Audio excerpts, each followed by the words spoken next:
Mimi naitwa Carlos Rafael Muhuga, ni meneja wa RM Holdings Limited. Kampuni yetu inajihusisha na shughuli nyingi, lakini kimsingi tumekuja na shughuli moja ya kilimo. Sisi tunapatikana Ifakara, tunalima ekari zaidi ya 1000 na tuna mashine ya kukoboa mpunga, inaweza kukoboa tani 3.5 kwa saa. Mashine yetu ina grade aina 4 na inaweza kutoa pumba laini ambayo inatumika kwa ajili ya vyakula vya mifugo. RM Holdings imepata fursa hii ya kuja kwenye maonyesho haya. Tunashukuru mkoa wa Morogoro kwa kutuleta hapa, kwa sababu imetupa mileage ya kuweza kuonekana vizuri na kueleza shughuli zetu. Hapa tumetarget kupata wafanyabiashara kama wanaomiliki mashule, mahospitali na catering kubwa zote wanaoshughulika na vyakula. Sisi tunaweza kusupply mchele wa kutosha mwaka mzima.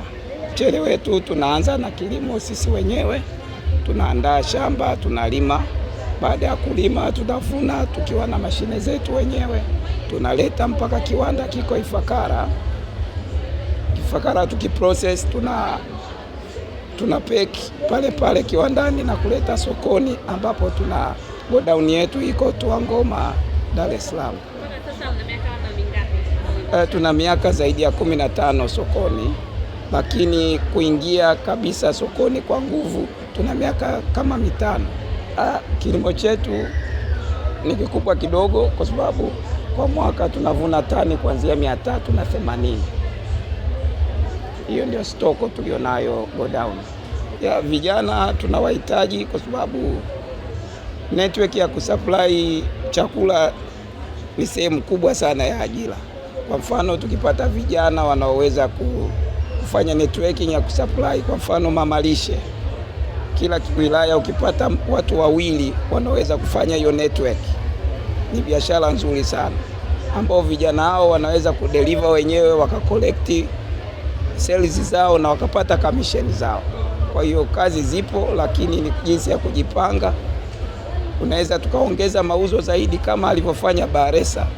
Baresa ameweza kushika soko kwa sababu ya vijana.